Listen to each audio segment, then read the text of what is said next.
10, 9, 8, 7, 6, 5, 4, 3, 2.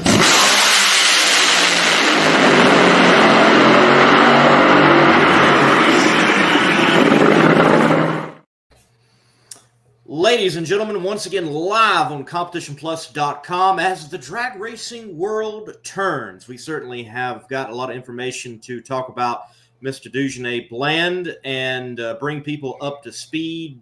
There were major announcements, as some frame them, that we can talk about in a few moments. And we've got a great lineup of guests tonight in Jack Beckman and Chris King. Matter of fact, the last time we had them, they were both on the show at the same time. That's true. They were. What a coincidence. It's happened again. We're going to reverse it. Jack first, then Chris. Chris had some interesting things. Had a hockey match going on for an NHRA funny car driver. I wonder how that went. Yeah. But we're going to take a quick break, get Mr. Jack Beckman on, talk about driving the peak funny car for John Force Racing. Ladies and gentlemen, this is brought to you by Weldon High Performance. For your high performance applications, Weldon High Performance has the pumps that you need to pump it up.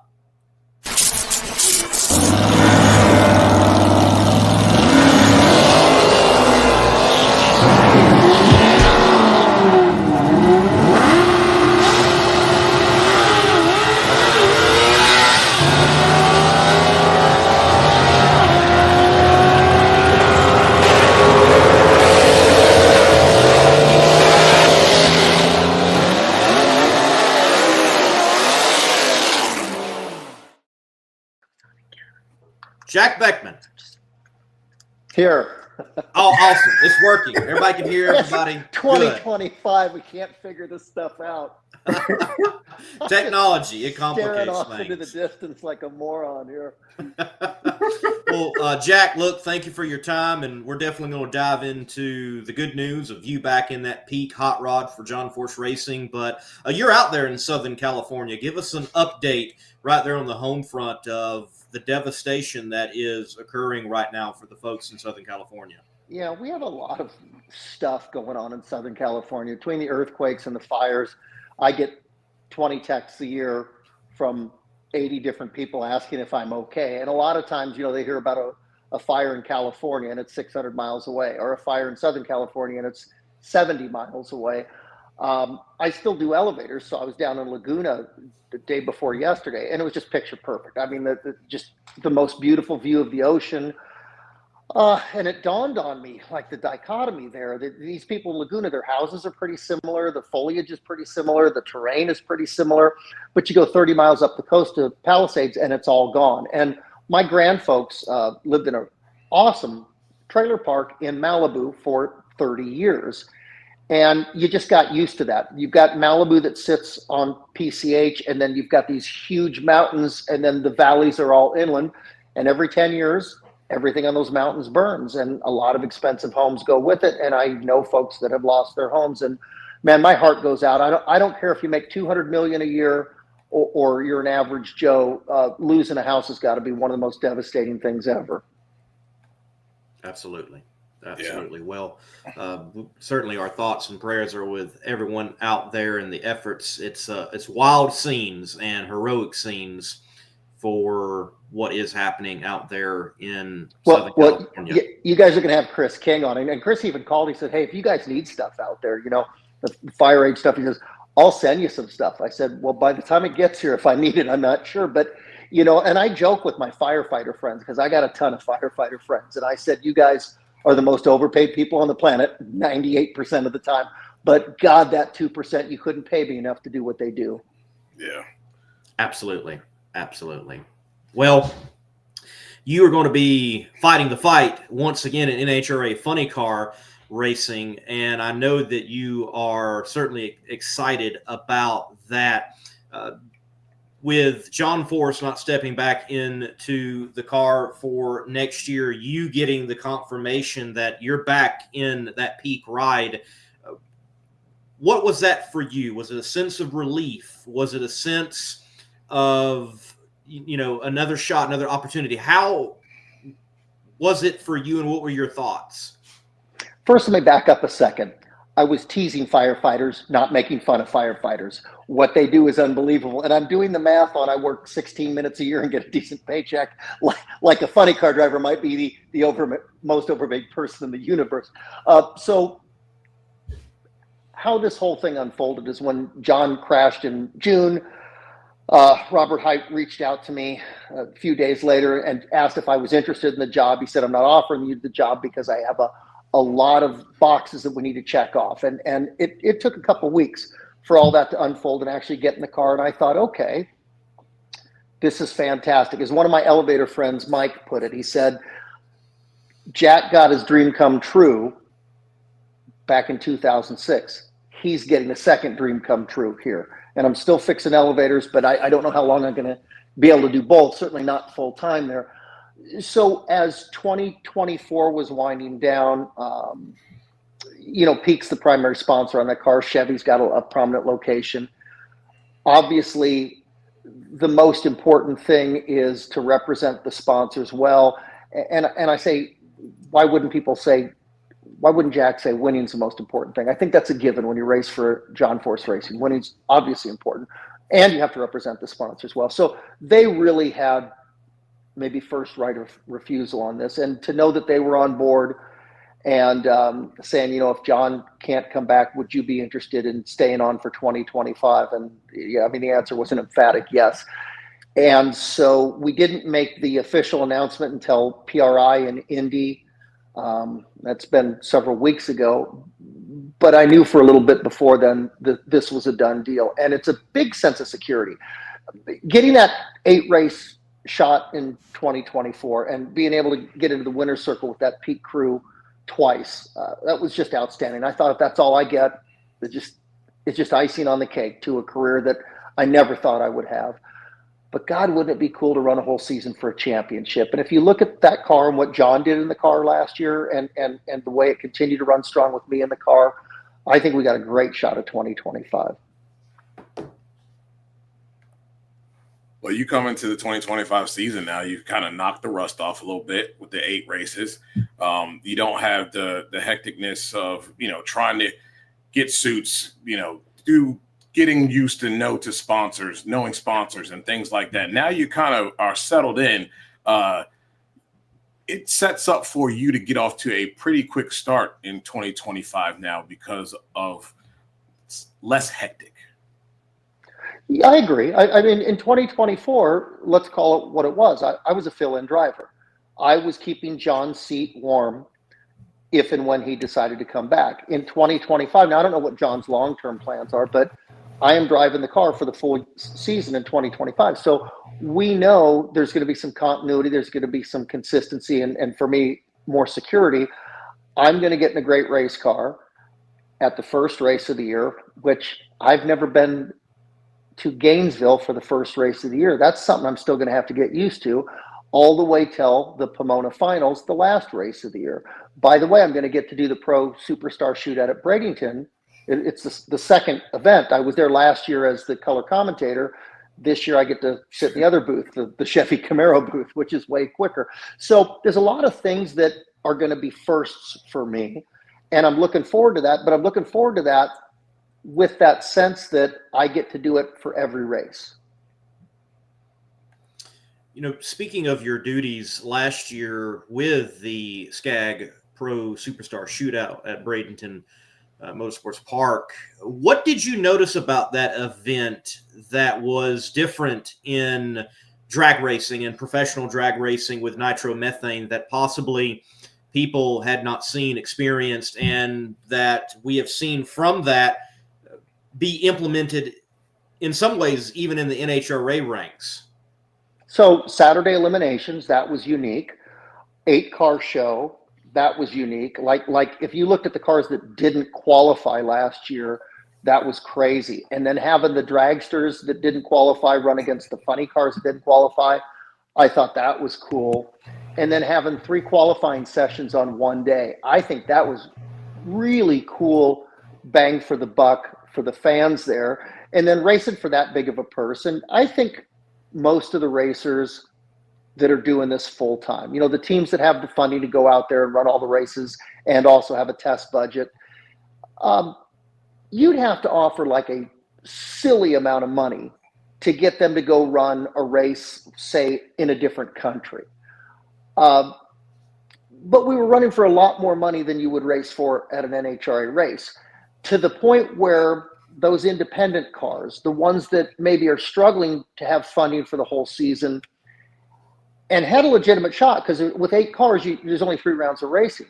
That could have been a career-changing event for somebody out there. So I think you line all those things up and it makes it unique and it makes it a lot of fun. Plus, we're doing it at a different racetrack. I always enjoy going to different racetracks. I thought there's a good question here in the comments by Andrew. He said, what's the difference between DSR and JFR, environment, culture, equipment, etc.? Equipment, I wouldn't say a big difference. The best over at DSR, the best over at JFR, and they're not exactly the same. You know, cylinder heads, superchargers, bodies, they're different, and they're both still the best. I would say that in a nutshell, DSR was run more like a business, and every team was, and I don't mean this in a selfish way, they were out for themselves. They were there to win for their team. The Napa team wanted to win for the Napa team, the Hagen team for their team, the Infinite Hero team for our team. But there was also a spirit of cooperation between the crew chiefs, and that's a personal thing. The John Force racing is much more like a family. Everybody is, I don't want to say, well, encouraged is a great way to put it. Encouraged to go into the other trailer and lend your thoughts and help out. And they're both great ways to run a race team, specifically coming from a higher driver's position where your goal is that you'd want to go out there and run a car that runs for race wins, number 1 qualifiers, national records, and championships. They're 2 completely different ways of trying to achieve the same goal. And so I think you just got to step back and judge it by history, and they both proved to be incredibly successful. Jack, in line of the Pro Superstar Shootout, we have the announcement of the Peach State Showcase of Speed, a new initiative from the NHRA, one that they intend, as they have stated around the announcement, to do it at other places beyond South Georgia Motorsports Park. You are a historian of the sport for sure. How important was match racing to the sport of drag racing, and do you think that it will be that important again for the sport of drag racing? Well, history's changed a bunch of things. If you want to know why match racing was so important, you go back to 1957 when C.J. Hart banned everything but pump gas at Santa Ana. NHRA came on board pretty soon, so you had a nitro ban from 57 to 63, and what that really did is it made the stars of the show the top gas competitors, but the guys that continued to want to run nitro became outlaws, went and ran at other tracks, and suddenly can book a huge appearance fee for doing that. So it created this whole black market for nitro racing. And then when NHRA brought it back in the fold, 63 Winter Nationals, and then full-time from 64 on, Top Eliminator it was AA Fuel Dragster, morphed into Top Fuel. Those guys, national events, like you take a Don Schumacher in 1970, winning a national event meant that he could charge more to book match races. At one point, Schumacher had 4 different funny cars.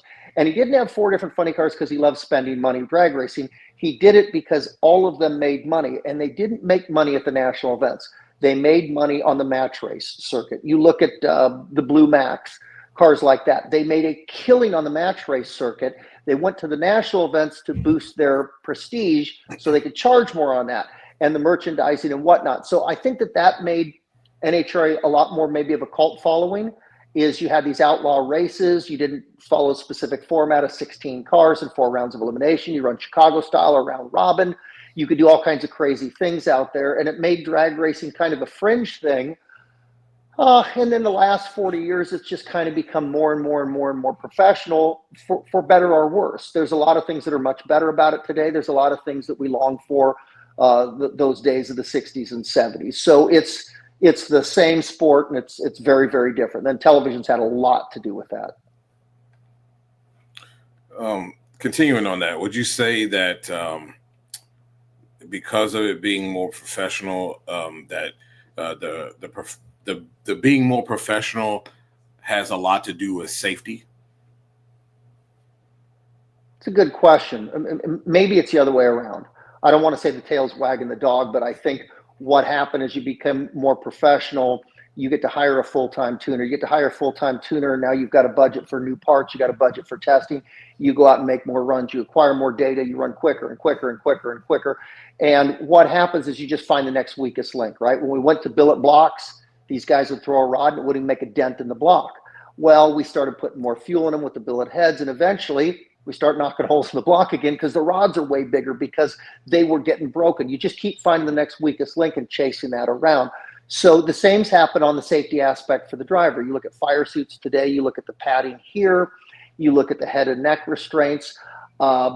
We look back at the drivers of 40 years ago and say, what in the world were they thinking getting in the cars then? But if you take a driver from 1985 and show them pictures of a driver from 1965, which is only 20 years before that, they say, what in the world were they thinking?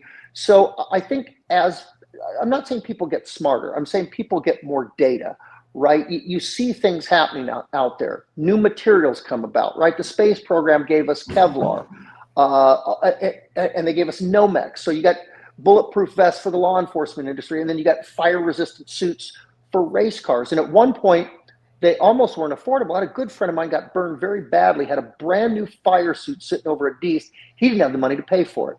And his legs got burned really bad. Well, it was priorities back then. Today, relatively speaking, the cost of these materials and manufacturing has come down pretty well. And the suits that we have today are just absolutely phenomenal.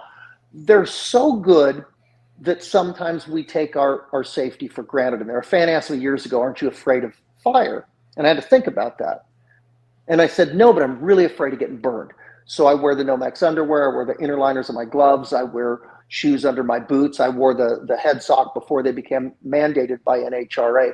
But I think as our sport has gotten more professional, in other words, meaning, I guess for lack of a better phrase, it costs more to do this, that the safety has increased probably commensurate or in some ways even more so than the performance of the cars. I like your point about the data, and over time that data being collected and therefore changing things. You know, I work for Murph McKinney, and we've had conversations that after PRI with several SFI meetings that apparently there are moves to have the head and neck stabilize even more than it was, not just one chin strap, but possibly two to help the rotation and not have that. And that in rotation, that causes more concussions than just something straight on. So time, data, collecting, observation, move towards being more safe. Yeah, and it's not just for the driver. You look at how many times in the 70s you see a supercharger come off and parts are flying everywhere. So we realized real quick we can't put those in the stands. You put blow-off panels on it. They surpass the blow-off panels. You put aluminum studs on them so it would lift off the intake manifold. They still flew. So we finally put a ballistic bag around them and then straps, let them come up a ways and hold them. And, 30 years from now, that might look completely different. We've had a rash of, especially in the top fuel cars, rear end breakage lately. Well, they are, you know how they call it a diaper that goes underneath the oil pan of the car to contain oil there? Now they're sticking a diaper on the rear end, which looks way more like a diaper because they don't want that on the racetrack. And that's a little bit of a safety preventive measure, but it's more to keep these lengthy cleanups on the racetrack. We saw it happen several times this year, and at Vegas, it actually caused a delay. We had to come back the next day and race. So not all the things that they're mandating there are necessarily specifically targeted at safety, but a lot of them really will make a better show, whether it makes it a safer car for the fans, for the driver, or less chance of putting debris on the racetrack and causing a lengthy delay. So I have to ask, how's the elevator business? You're not going to say it's got its ups and downs, are you? Nope. Yeah, thank you. Yeah. I like it. I was out for 22 years, and I truly thought I'm never going back there again. In fact, I remember years ago coming across my keys there, and I just tossed them in a box like I'm never going to need those. And I used to carry a little notebook. I started in the elevator trade in 1988. And so for the first 3 years, you'd go from mechanic to mechanic to mechanic. And once you got done cleaning all their stuff, they teach you. I take out my notebook, I write all the notes down, different relays, different ways to test stuff. I just found that 3 months ago. So that's 36, 37 years old and had all my notes. That was a trip down memory lane. But we got job security. I mean, it's a lot of stuff. The days go fast because it's a lot of work. I enjoy it. I enjoy working with my hands. I enjoy thinking about things there. And I'm thankful they took me back. A week after my last race in November 2020, I went back fixing elevators. The weird thing is I was back at a job site about a mile south of LAX. And I was on that same job site when I was 21 years old as a helper. So fast forward, I think it was 33 years later, I was back there and we were tearing out the old equipment and putting in new stuff. In other words, we were tearing out the equipment that was brand new when I was there as a helper. And it really was a reality check. I looked in the mirror and I thought, you're not 21 anymore. I got these and I got gray hair. And anyway. Jack, one last question for you before we let you go. Thank you for your time. But speaking of giving of time, you are renowned for your interaction with the fans. You're up there right there with John Force. Being back for, let's say, half a season, just rounded off that way, a fan interaction that comes to mind right now that's at the top. Well, I want to say, first off, I never stopped becoming a fan, even when I was a driver. And a big difference right now is that I go back to work Monday through Friday. I am still a blue-collar guy, so it's a real reality check between being the person everybody's staring at and coming in the building and getting yelled at because the elevator's not working. But Brainerd, fan came up in a wheelchair. It was raining, so we knew we had a couple-hour delay, and he asked me to sign a T-shirt. And he handed it to me, and it was the Jack Beckman John Force Racing T-shirt. And after almost 4 years away, I didn't think I was going to have my own T-shirt again. And I looked at the shirt, and my picture was on it, my name was on it, and I looked to the right, and there it says Peak Chevrolet on Force's Camaro, and there it says Fast Jack Beckman across the roof line. I had a lot of pinch me moments in 2024. It just felt a little bit surreal after that much time away, being back in the car, and the fans hadn't forgot. And it's pretty humbling. It's humbling. It just really is. It's a great reality check because I like both sides of the ropes. I like just being a fan. I like blending in with everybody else. But it's pretty damn cool standing up on stage and, holding one of the Wallies in the winner's circle too. Absolutely. Well, Jack, we hope for yourself and John Force Racing and John Force himself that you are holding up many Wallies in 2025. And what a cool story would it be that Jack Beckman goes and gets John Force Racing a championship. We hope we see it. Always great talking to you guys. Take care, man. Take care. Thank you. Jack Beckman, driver of the Peak Chevrolet and NHRA funny car competition for John Force Racing. And by the way, we got a Peak commercial. I think we'll play that now as we then bring on Chris King. If you want to take your vehicle's performance to new heights, you got to give it Peak. Like our original equipment technology, antifreeze, and coolant. Our formulas match the vehicle manufacturer's technology requirements so that we have the perfect match for every vehicle. That's one reason why Peak is among the fastest growing brands of coolant in America. We work harder to earn the trust of people like you every day.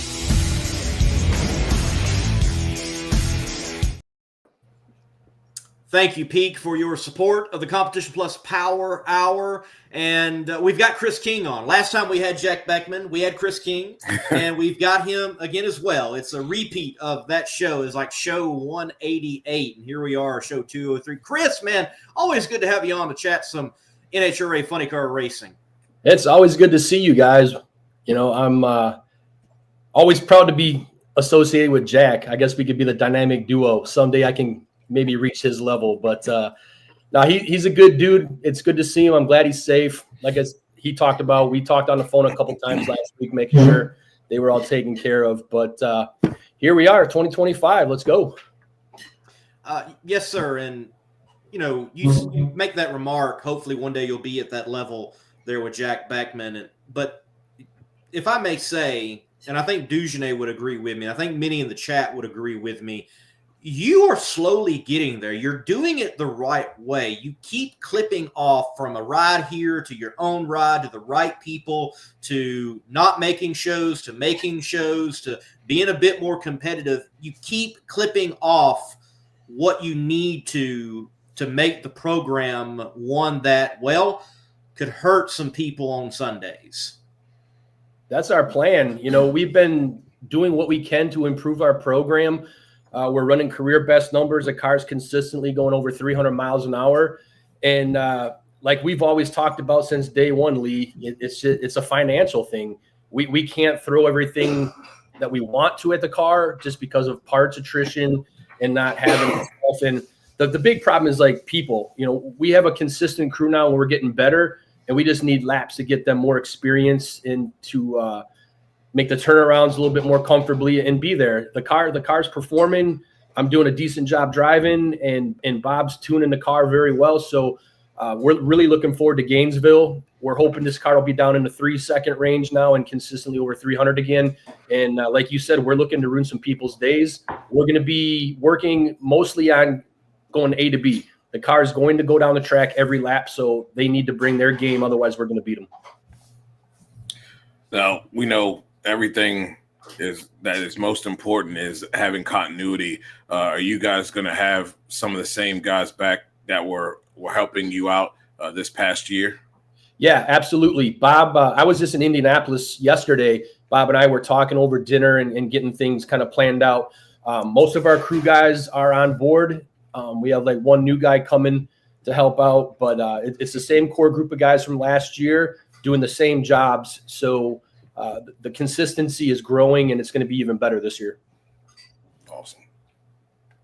So I was looking for a photo, haven't found it yet, but Andrew says that your car is on the cover of the Competition Plus Products catalog. That's cool.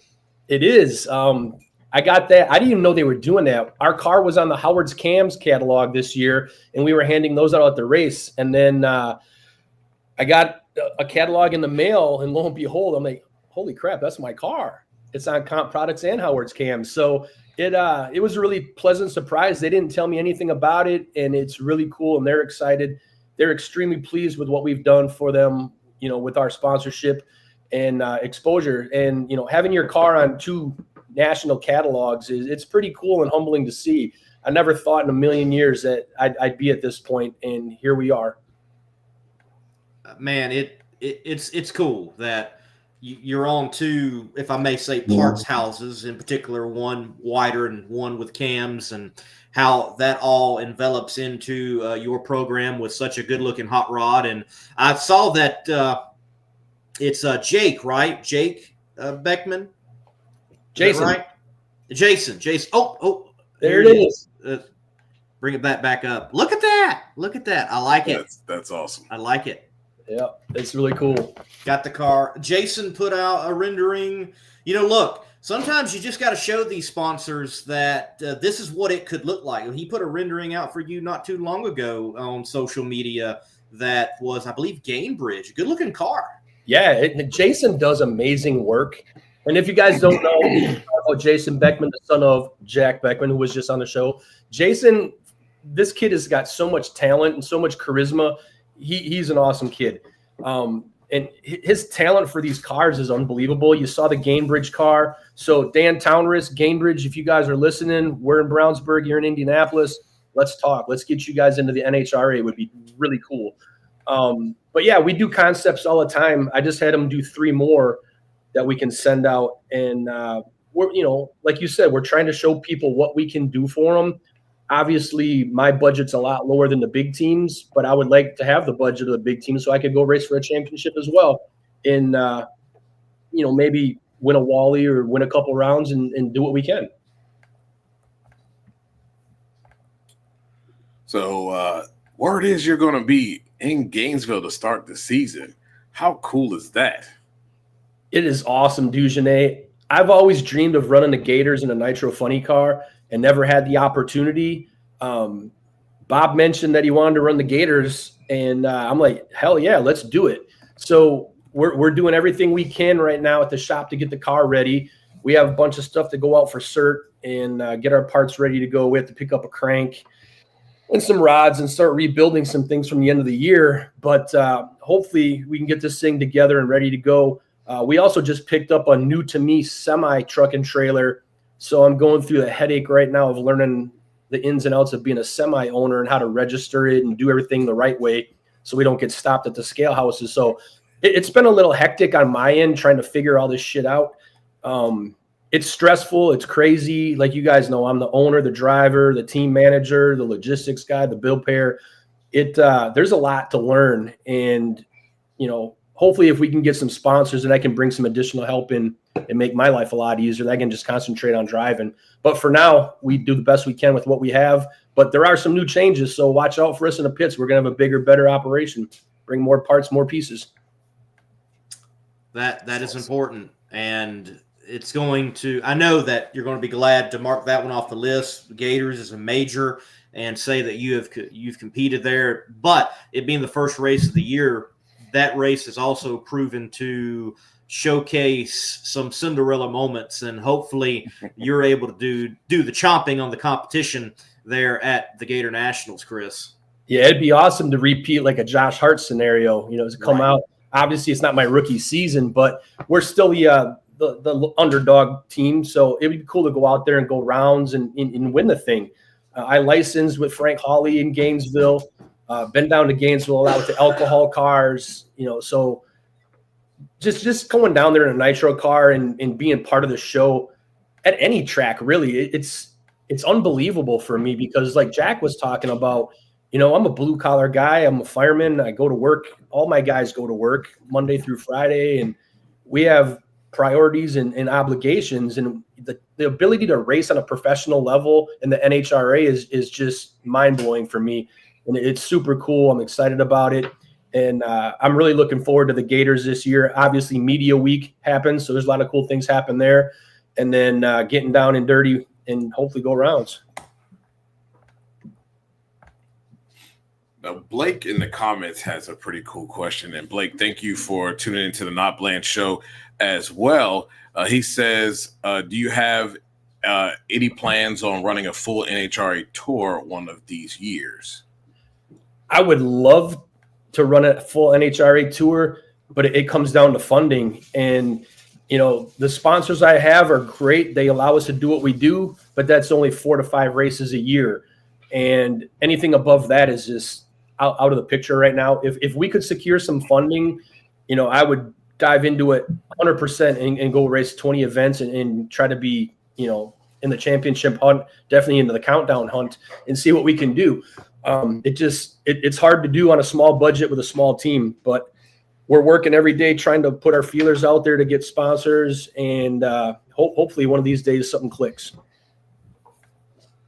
I hope that's the case, and I hope, man, this Gainbridge thing, which it needs to click. I finally was able to find where I could rob it from, but Jason Beckman does. Your car looks phenomenal in person, and this car looks phenomenal in a rendered form digitally. It would look good on the drag strip. Yeah, that would be a great connection. Gainbridge, if you guys don't know, is very heavily involved with Andretti Motorsports, and Michael Andretti I've had some conversations with him. They're interested in drag racing. They really are. But their interest kind of leans more towards Ron Capps Motorsports, not Chris King, unfortunately. But I'm doing everything in my power to prove why I'm the guy that they should work with and, bring things in the light for them. If it works out, great. I'm really hoping it does. I would just like to sit down and have a conversation just to have the opportunity. But we'll see what happens. We got a couple other renderings we're sending out and putting some irons in the fire. So we'll see what happens. It's the side of business and the side of racing that really sucks, but it's a necessary evil. You got to have. Go ahead, Dujanay. You got to have some fun at a hockey game. You got up there with a couple of 3 stars. in different motorsports. What was that like? I know I heard you are a fan of the Admirals. What was that event like? It was really cool. So I grew up in southeastern Wisconsin, just south of Milwaukee. So I grew up going to Admirals games with my brother and friends, and I play hockey myself. I'm a goalie. So when the Admirals called and asked me to be part of the motorsports night, I was like, hell yeah, it's really cool. And it was like a complete come around for me from my childhood all the way up to now, because my brother's still a season ticket holder there. So, they told me what was going on. I was excited to be there, and I met some really cool people. I met Nolan Siegel from IndyCar. He's part of Arrow McLaren. Josh Bilicki from NASCAR. Sam Mayer from NASCAR. Jordan is an Indy NXT driver. And a couple other guys that are up and coming. And we all hit it off really well. What was really cool is everybody comes from a different realm of racing, but each one of us was extremely interested in what the others were doing. And we had some really good conversations and met a lot of cool people. So while we were at the event, we got to do autograph signings, and it was a great turnout. I mean, hundreds of people in line taking pictures, and some people had photos of my car from events that they had been to. So that was really cool that the fans came and, had autographings of their own photos of my car. And then they brought us on the ice and did driver intros. And then the worst part of it is they made us do a tricycle race on the ice. And we broke into 3 teams, 2 guys each. One guy started the race, the other guy finished the race. And these tricycles were tiny. And, you guys know me. I'm 6'2", kind of tall. I looked like a complete fool on this tricycle, like my legs hanging off the side, and I was pedaling my ass off. And I had a huge lead going into the 3rd turn. By the 4th turn, Johnny Sauter was on my tail, and he starts coming around me. I tried putting him in the wall, but he had a little bit more momentum and beat me by like a half a tire at the end. So I lost to a roundy-round guy, and had to hang my head in the sand a little bit. But I'm used to going straight, I guess. That's fun. That is what a cool story that people like, hey, this guy that we have seen in drag racing is going to be at this event, and they bring a photo. And it goes to show you the reach and the crossover and how that kind of promotion works for a local sports team. I can think back in the upstate of South Carolina, where I am from, Greenville, South Carolina. You got the Swamp Rabbits. That's the minor league hockey team, and they've got a motorsports night just like you participated in. That's one of the, I need to go to that night myself and check that out. And really any other night, didn't really think about it. Not that I don't like hockey, but it just wasn't on my radar. So those promotions, they work. It was huge. The Admirals reps, right when I got there, they were like, we were a little concerned up until we started doing the radio announcements and this and that. And then ticket sales jumped, and we have huge crowd tonight. We're really excited. So the cross marketing was a huge success for them. And then likewise, cross marketing between the inner racing worlds is a huge success. We're working on some stuff with Nolan and the McLaren team to do some cross marketing and some exposure with our social media stuff. So, he's going to come to our shop, sit in the car, take some pictures. Maybe we can get him to do a race. I'm going to go to their shop, sit in the car, get some pictures. Maybe I can go to one of their races. So, we're trying to do some stuff with Arrow McLaren and, see where that leads to. But definitely it's all about PR and getting our names out there and just showing the world what the NHRA is all about. And likewise, they want to show what Indy is all about and what NASCAR is all about. So these type of events are priceless, and it's really easy. We went up there. Our social media team killed it. Natalie and the girls, they do an amazing job for me. And the Admirals administration thanked us for how hard we hit it and tagging them. And it just brought a lot of attention. And, that's what it's all about. Just trying to get people to look at us, to look at the sport and to grow. We love what we do and just want to do it more. But, we try our hardest, and that's all I can do. Well, Chris, the question is, though, what kind of actual hockey player are you? Back in the day, I was pretty damn good. I played from my teenage years up, had a chance to play college but I went to a tech school for firefighting. So I played club college hockey, and then had to make a decision in my early 20s if I wanted to go to try out for the minor league hockey team or take the fire department test. And obviously you guys can guess which way I decided to go. So I called the coach and said, hey, I'm not going to be coming out here. I got to take this fire department test. And, you know, I went with the sure career thing instead of the hoping to dream of being a hockey player. I played men's league around Milwaukee a lot, blew my knee out playing beer league hockey, which was stupid. And then after that, kind of slowed down a little bit. And then I fill in once in a while. I play with the Chicago Fire Department hockey team here and there once in a while. But right now, my schedule is so packed with work, the side business, and racing. You know, I don't really have a whole lot of time to do it. Plus, I'm getting up there in age a little bit. So not as good as I used to be, but I still like to think I am. Yeah, I used to play roller hockey. Loved it. I have all the gear. But yeah, when you start getting in your 40s, you start thinking, well, I got to go to work. I can't afford to blow out an Achilles or tear an ACL. So the skates are up and the gear's in a bag. So yeah, my stuff's in the garage, and my son actually uses it more than I do. He'll go up and put the gear on, and his buddies will pepper him with baseballs or whatever they can. You know, typical college boys. Half of my gear's in Milwaukee at college at his frat house, and the other half is in my garage. So at least it's getting a little bit of use. Yeah, I mean, I wish I'd play more. It's just, man, you play, your legs are burning, you're tired. You're like, what the hell happened? Right. Chris, Drag Racing Mayhem asks, do you know any firefighters out in California right now? Not just in the sense of firefighters that are residents of California, but many states across the United States of America have responded to aid in what is happening with the widespread wildfires in Southern California. So from a firefighter's perspective, what do you know? What can you see? And do you know anyone that has their boots on the ground? Well, I don't personally know anybody that went out to California. We all know Johnny Anthony. He played a fuel dragster driver, owner. He's a captain on LA Fire. So hopefully he's doing all right.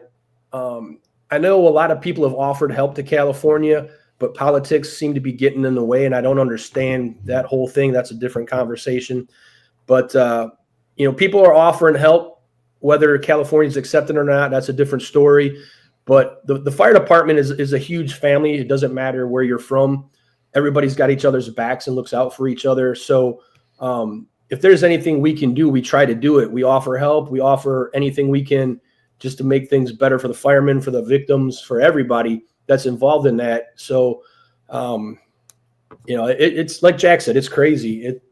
You know, catastrophic, people losing their homes. We see that kind of destruction kind of daily in our lives, but not to that scope. This is epic levels of just mass chaos. So, yeah, I don't know. All we can do is sit back and hope for the best, and, you know, let people know we're here for them if they need us. All right. Well, Chris, before we let you go, anything else from you, your program, going forward into 2025? Well, I wish I had some more exciting news, but it's pretty much status quo. Same car, same body. We did pick up a new spare body, so I'm going to have 2 Dodge bodies this year. We're working on finalizing some, you know, sponsorship deals. Whether they work out or not, who knows? But as of right now, we still have the Howard's Cams competition products wrap on the car. The new semi is good, and the crew guys are the same as last year. So we're hoping to come out, be consistent, and just be better, and just keep being better. Qualifying for the U.S. Nationals was a huge boost of confidence for us. The car ran well. We had some gremlins in Dallas, but the car still ran well. We just had a few gremlins that kind of bit us in the butt there, but we're able to find exactly what was wrong and know why things happened, so we can improve on that and just keep going. So, you know, we're looking forward to the 2025 season. I'm hoping to get my name out there more and do better and just keep improving and shoot for that dream of racing more races and hopefully go full time sometime. I don't know what Dell's doing, but if Dell's listening, you need a driver for your car, Dell. I know a guy. Let's talk. But yeah, we'll see what happens. Hopefully, silly season could be silly for you, Chris. Thanks for your time, man. I appreciate it. I would love one day if silly season had some news for Chris King, but as of right now, it's just a silly dream for me. But thank you. It's always good to see you guys. Look forward to it, and hopefully we got a lot more to talk about next time. Spectacular. Thank you, Chris. Take care. Thank you. Later. Says silly dreams, but yet he is working it and living it. Dugenais, I like to tell people, even with what I'm doing, they make the comment, "You're living the dream." I'm like, no, I'm working the dream. You got to keep working it. You got to keep moving forward. And Chris King is doing exactly that with his program, and it is good to see. I think, Dugenais, that the only way we can transition into the next part of the show and talk drag racing is obviously with having Chris King on, is plug once again Competition Products. Competition Products, your source for hardcore engine parts for street, strip, and oval track. Our free catalog is packed with hundreds of product lines from the best-known manufacturers in the performance industry. Lowest prices guaranteed. Free shipping and handling on all orders over $149 in the continental U.S. Need expert advice? Our knowledgeable staff is just a phone call away. Competition Products, race parts sold by racers since 1970. We need a new commercial, Competition Products. We need that updated cover in the commercial. Get that to us. Definitely. Get that to us. Definitely. Well, Dugenais, we had Drag Racing Mayhem say that it has been a slow news week for drag racing, and you could argue that it has been, but there is an update in the continual storyline of the IHRA, and let me find the comment. I like what Andrew said. Why is IHRA still doing IHRA things? And I hate that is real. We were on the show last week, talked about this. We were waiting for an announcement. We talked about that, hey, 10 races is a lot. Maybe they should have stuck with 3, and where are they going to run? And that we appreciate the enthusiasm and the initiative, but how is it all going to come together? And now we're wondering what would be, if any of it, that was announced, because Kenny Nolan, the president, that, mind you, was brought on under Larry Jeffers' ownership, is now no longer the president of the IHRA under the new ownership. So that has happened. And look, a lot of people, Kenny Nolan, they don't like him. A lot of people, Kenny Nolan, they love him. And there seems to be no middle ground on where you stand on Kenny Nolan. I was hoping we were going to get a redemption story for him and the IHRA. But with Kenny out of the picture, we're not going to get that for Kenny in association with the IHRA. But we are left with, well, what does the IHRA intend to do? Because their announcement simply was, big announcement, and we're all expecting the 10 tracks. We're expecting where they're going to run and what distance they're going to run. And we get this word that Kenny Nolan is no longer a part of the picture. So big letdown from the IHRA. They were building. Momentum was there. It was there. And pop. Yeah, it hurts, man. And I don't know what the deal is and where the disagreement lies, but sometimes, man, you got to have a butthole in the building. And whether you like him or you don't like him, does the guy get things done? You don't have to like how he goes about it. You don't have to like what his philosophy. But if he gets things done and he puts this series back on the map, I think that's sometimes you got to get out of your own way and set your ego aside and check that sucker at the door and look at the bigger picture of, where this thing can go and what can be done to bring this series back to where they want it to be, prominent. So I don't know where they go from here now. That's hard to drop a president. Was that his vision? Did they collectively come with that? So now you have to start all over again.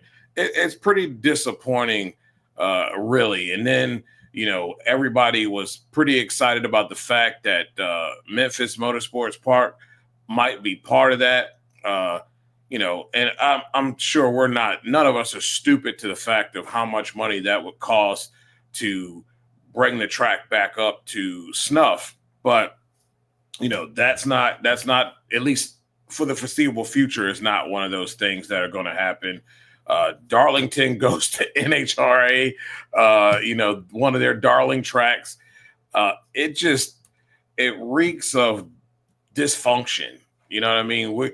We are looking at, ladies and gentlemen, we are looking at the Los Angeles or the Las Vegas Raiders of drag racing. Got to figure something out, man. Go throw Las Vegas down that bad? Woo. Yes. Man. Yes. Very bad. I would put Jerry in there, but at least he knows how to at least field a team that can go at least 7 or 8 wins. Las Vegas can't even figure out, So Right. Here we are with the IHRA, and I'm that's bad. It really looks bad.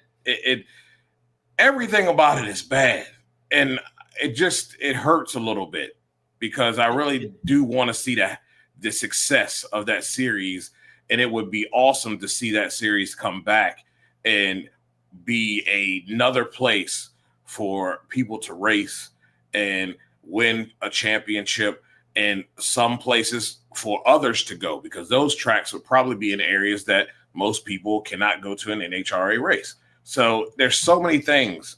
It gives the NHRA a little bit of a push to maybe move a little bit faster in their progression if they come back. So yeah, it's kind of all up in the air now. But I think sometimes, man, you got to get out your own way. You got to check the egos at the door and look at the bigger picture. The guy seemed like he had a pretty darn good vision. And if he's had success before, you got to trust that he can duplicate that. I really thought that honestly, you should have just saw it through. And then if you didn't agree at the end of it all, then so be it. But try to get something going for a series that really should still be in existence. Right. It's something that we look at it, and people are certainly going to wonder why, but we don't have that. And now we are waiting for who is next and what is next for the IHRA. When you look at the situation that is right now with sanctioning bodies in drag racing, if you want stability, there is no one else in town other than the NHRA, honestly. Yeah. Now, I say that from longevity. We're coming up on 75 years. Yeah. And on the other side, the newest one to the block, the WDRA, has tremendous momentum, and longtime track operators and owners continually remark that they are very glad that they are under the WDR banner. And in fact, Wilkesboro Dragway in North Carolina, most people are very familiar with North Wilkesboro Speedway of NASCAR fame. Well, there is a Wilkesboro Dragway. It's one of the oldest in North Carolina, and that's been in operation since like 1955. There's a press release actually today or yesterday mentioning that the WDRA has added that track. So they keep adding tracks to the portfolio, And most of the time, many of them are IHRA tracks. So again, it goes back to this transition from Larry to the new ownership and that brief time of Kenny. It certainly has hurt, I think, the IHRA. And I hope that they can gather some speed and traction for the future. But there is certainly going to be some PR maneuvering to turn this around to a net positive from where it is right now. Yeah. Maybe now does the WDRA, they have nitro as well? No, and that's something that the WDRA is adamant about. They are not concerned with what we would consider professional drag racing. They don't want to step into it at all. Now, if their tracks hold nitro cars, absolutely. Funny Car Chaos runs at many WDRA tracks, and certainly Nitro Chaos runs at WDRA tracks. So their thing is, we want the sanctioning body to take care of the track and take care of the sportsman racer. And right now, from what I can tell, and that platform, they are doing that. Look, the NHRA knows that they have a customer problem, or at least they should know, with the sportsman racer. Mm-hmm. Their real slant is professional nitromethane drag racing, even though the sportsman ranks really bolster and is the bulwark of the sanctioning body. IHRA, they claimed they were for the sportsmen, and I think at one time that probably was the case. But before Larry Jeffers buying it and it continually being ran into the ground, sportsman racers would argue that the IHRA really wasn't doing much for them, much less the track operators and owners. I do think the WDRA, they're living up to what they are saying their mission is for the tracks, for the track operators, and for the racer. If Eddyville Raceway Park wants to have a nitro show, great. But the WDRA isn't worried about having the WDRA professional series. Yeah. So speaking of that, which I find that model very interesting, but I also find it fitting. I find it fitting for a class of drivers and individuals that constantly get pushed to the back burner at every second. And I'm talking about the alcohol ranks. That seems like now they'd have to be willing to do that. That's not nitro. And you can go back to purity and not have any nitro injected. But the people who want to race pure alcohol, no nitro injection, that seems like a really good place to go to have a series and be able to race and be the show, so to speak. And they can still have that love and respect for the sportsman racer. To me, I think that's a good marriage. They'd have to be willing to do it, but I would think that would be a really good marriage for that series, that particular sanctioning body.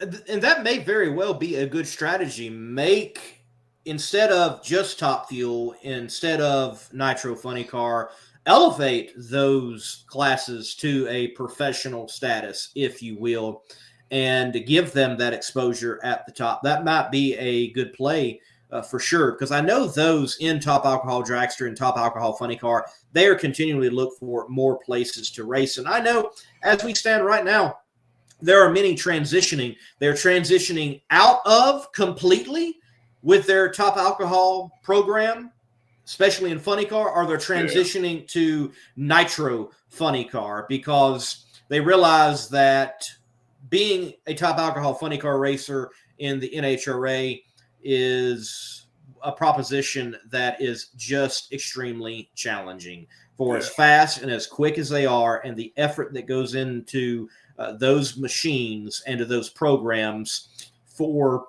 them sometimes to be up at 8:30 and 9 a.m. and, sending a car and then you sit all day and are told your race the next day instead of it. It is, look, running a national event, I can't imagine that job. You could argue that there's too many cars at some of these national events. True. There is. But I firmly think Top Alcohol Funny Car and Top Alcohol Dragster, they need better treatment out there. And because they're the quickest and the fastest in the quarter mile at this point in the NHRA. Because the professional ranks that are the fastest accelerating vehicles on the planet in the nitro cars are running to the 1,000 foot mark. So that would be a great fit. And I know that funny car racers burning methanol were certainly looking at the IHRA as another place to race. I think of Kirk Williams. And he is the, let me get it correct, 2022 Funny Car Chaos champion. Certainly the excitement around IHRA, he was diving into the comment section. It was like, hey, we would love to be there. We'd want to be there. We'd want to participate in race. And they just want another place to race, not to leave chaos, but to just have another place to race. Because though they are former regional champions in the NHRA and have won NHRA events, they're just not really interested in going and competing back in the NHRA for what it costs and what the payout is, especially on the regional platform. So all of those things need to be worked out for the NHRA, for the IHRA. If I can say, the WDRA seems to be the one that is stay in your lane, bro, and they're staying in their lane. Yeah, and I don't have a problem with that. I think you know what you're good at and you perfect that, and don't get too crazy with it. When we had a conversation, me and Dave on the Not Bland show about IHRA, and he had made a point of the 3 race may not work when you talk about the sponsors that may come on board that are dumping money into it, that the return on investment isn't there as far as having 3 races. Maybe 6 to 10 is the sweet spot because they can see the sponsors who are, doing the payouts and being a part of that see a return on investment because of the longevity of the series. So it can be done. It's just they got to get out of their own way. It's just I mean, how many times can you mess up something? I mean, they just continue to snatch defeat out of the hands of the jaws of victory every time. It just makes no sense. Right. Drag Racing Mayhem, I do want to point out that there was, at least on 2 occasions, a time frame which NHRA did run Nitro Funny Car. You look back in the 80s, and you had battles in the IHRA between Bernstein and Mark Oswald, and then they would play back out at the NHRA and then back at an IHRA meet. So they had nitromethane burning funny cars of the professional ranks in the 80s. Then you did see a transition where they don't have nitro funny car and it's only top alcohol funny car counted as a professional class. But before the pro classes were scuttled, you have nitro funny car come back. For example, Terry Haddock is an IHRA champion from that era. So you do have a time when they have it, they don't have it, but they also brought it back. So them bringing back in nitro funny car, there was already that precedent and there was a history with it in the IHRA. So Andrew, he asks to me concerning that I was at the Sega banquet and what are the thoughts? What's the possibility of expanding beyond the Southeast? And he does mention that, yes, they do go to Ohio. That's Killcare. They're in Ohio, Xenia, not too far from Dayton, Ohio. And I will say this, that the new ownership of the Leslie Horn, I think you can see in the future the Southeast Gassers Association expand, all the while maintaining the period correctness and the mission of staying away from modernizing drag racing of their flair to a point where they lose the essence of what they were doing and what they are doing. Yeah. So you could see more happen. And I know that, at the end of 2024 and even before the end of 2024, there were a lot of discussions with a lot of tracks. A lot of tracks want the Southeast Gassers to come. But again, kind of like Funny Car Chaos, kind of like Nitro Chaos, these people are not professional race car drivers. They're not making a living from racing. It is a hobby. It is an extreme hobby for them. And they're racers through and through. Do not misunderstand me. But many of them are going and supporting a racing effort from their 9 to 5 and from their business, and they're competing. So 11 races, that's a good schedule. That is a maxed out schedule for the Southeast Gasser Association racer. And, you look at their platform this year and you look at where they're going. They touch Ohio. They go as far west as Gulfport, Mississippi, which you're not far from Louisiana when you're in Gulfport. Yeah. And you are going to South Georgia Motorsports Park. So that's Panhandle of Florida even. You're right there. You're tapping in to that market. And they take care of their traditional markets such as Shadyside and Mooresville. And you have them going to a new venue in Jackson Dragway there in Jackson, Tennessee. Well, that's West Tennessee. So that's another Western event for them. And then they've got Knoxville, which is a great race for them each and every year. You got a lot of tracks that, though they're not going beyond the Southeast, when you consider most of these racers are middle and eastern Tennessee, western North Carolina, the upstate of South Carolina, northern Georgia, and northern Alabama, some of these are some pretty good rides. Yeah, there's some good rides there. So I can understand. They're very strategic, and it's really just a blessing that they are coming this far to South Georgia Motorsports Park, because it is. Some of those places are a haul to get to, especially when you work a 9 to 5. So, it's pretty impressive what they do, and I respect the fact that they've expanded a little bit, but they're also trying to stay true to their roots, and that's good, because everybody loves when these series kind of stay in their lane and do what they do best, because that's why they go to see them, because it's something totally different. Right. And I like that, like how they're thinking.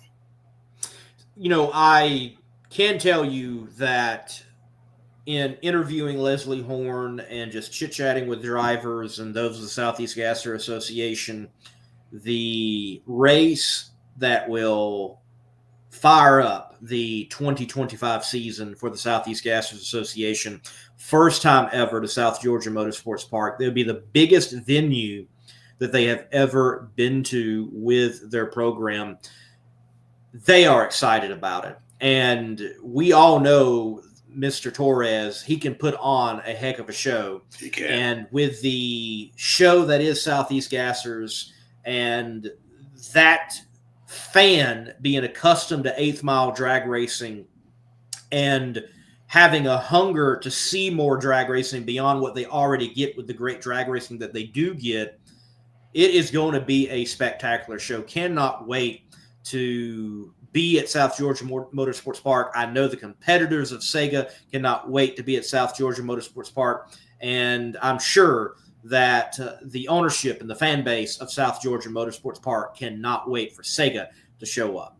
Oh yeah, from Adel to IHRA to Valdosta, they will be there when South Georgia Motorsports Park puts on the event.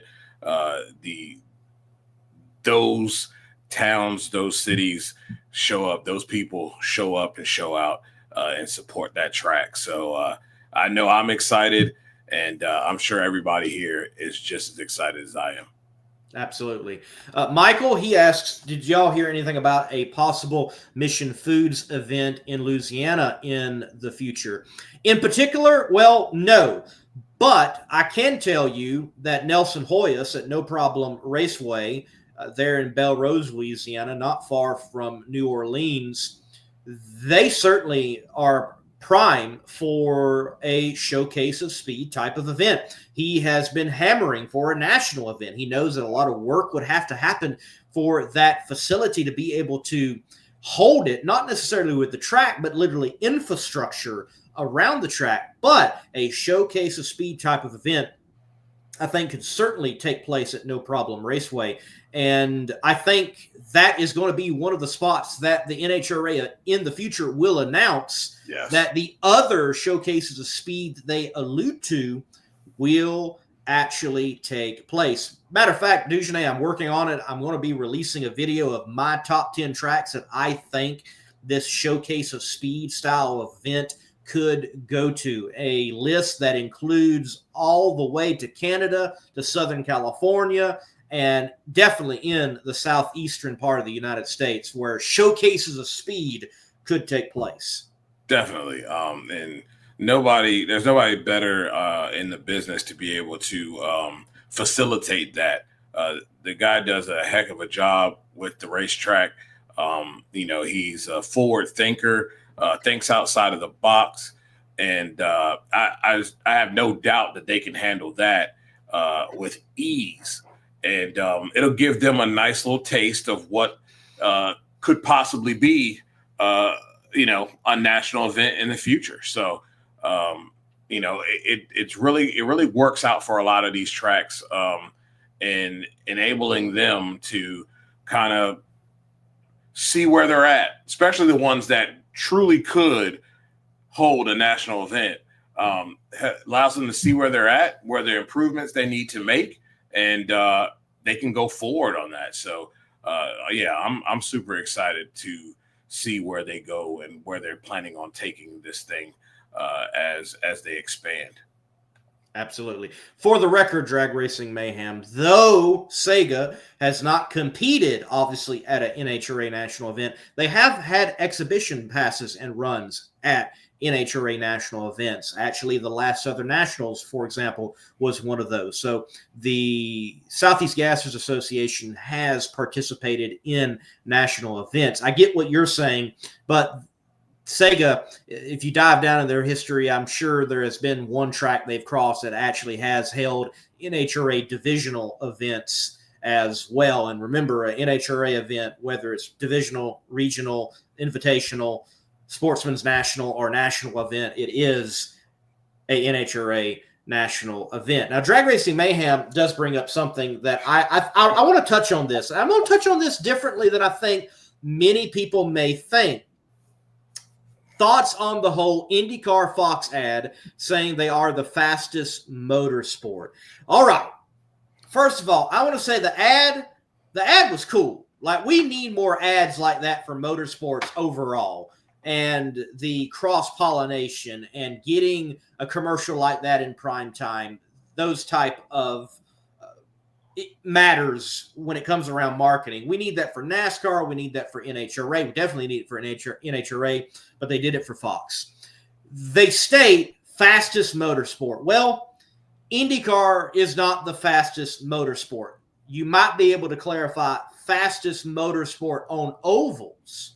You might be able to say that, right, and it be accurate. But Dugenais, you can't say that NHRA drag racing is the fastest motorsport either. And here's why. Everybody forgets about land speed record racing. And also, everybody forgets about air racing. Never thought about that. Motorsports. The NHRA can state that they are, without a doubt, the fastest accelerating motorsport on the planet. I never thought about that. And that is a factual statement. So there you have it. I didn't even think about that one. So you got me on that one. Go to the salt, and you got people doing 400 miles per hour. Yeah, scary. Go in the air with those old warbirds. That have been hot rodded, and they're out there racing. Again, if you want to make a claim, fastest.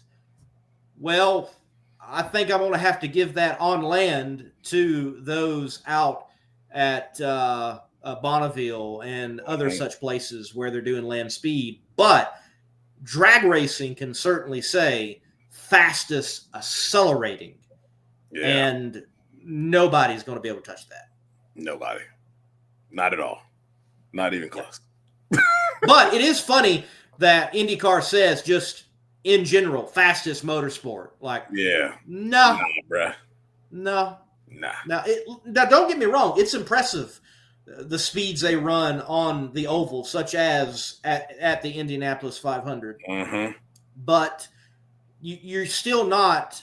Well, you're 100 miles less, 100 miles per hour less than Top Fuel or Funny Car. Let's just round it to about that. It takes you longer to get there too. So right. And that's with every class. Every class still gets there faster than you do. Right. Right. They do. So that's my thoughts. We need that kind of advertisement. We need those kind of statements. Definitely.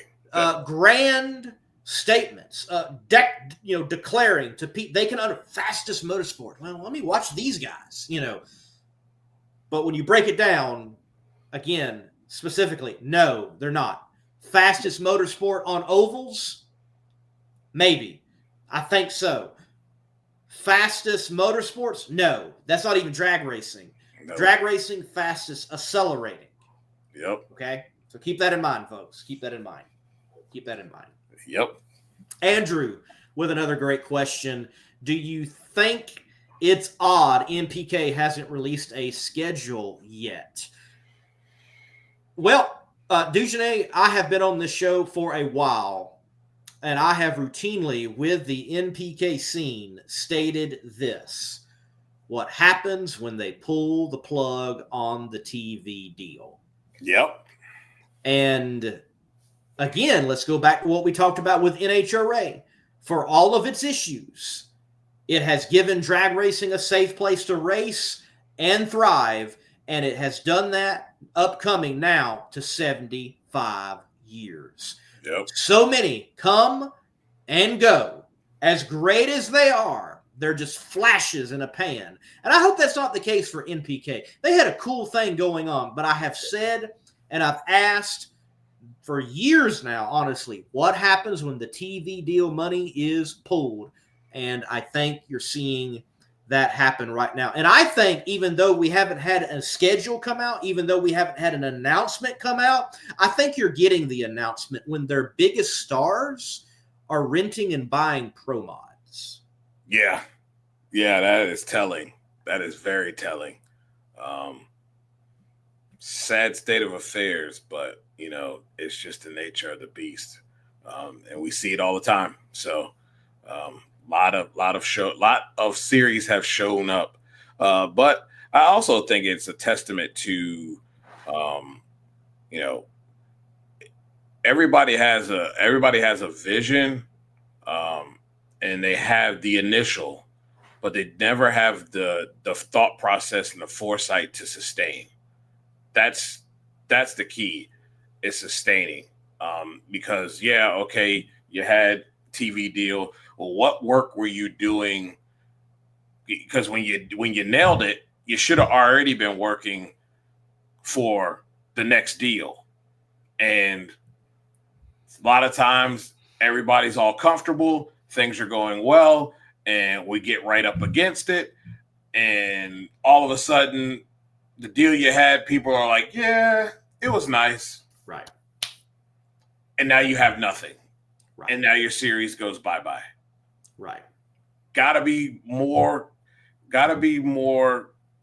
have more of a better thought process for down the road, forward thinking in the future instead of worrying about the now. And I think that's where a lot of these series fail, is they are hot and in the now and forget about the future. Right. You can knock the NHRA all you want, but they have figured out the issue of longevity. They are the WWE of drag racing. That they are. Well, ladies and gentlemen, thank you for joining in. Hit the like button, hit the share button, and we'll be back here next Tuesday night talking drag racing. I think, Dujanay, you're on a break, if I remember correctly. Yep. And I've got to find someone to help anniversary, wedding anniversary. Okay. Next week. So I will be celebrating. Awesome. Spectacular. You enjoy the anniversary. Congratulations to you and yours. How many years? 24 years. 24 years. Yeah. Spectacular. Yeah. It's insane. Awesome, man. That is look, early happy anniversary to you and yours. That is so cool to hear. Congratulations on that. And ladies and gentlemen, come back Tuesday night. We'll talk drag racing with whoever we've got from the world of drag racing right here on the Competition Plus Power Hour. Hit the like button, hit the share button. Until next time, God bless and keep the pedal to the metal. Reliability to drive thousands of miles. Confidence for those who fly high. Redline oil products give you the power to crush the competition. And a track record of being the best. Redline oil products. You push it to the limit, we'll protect it.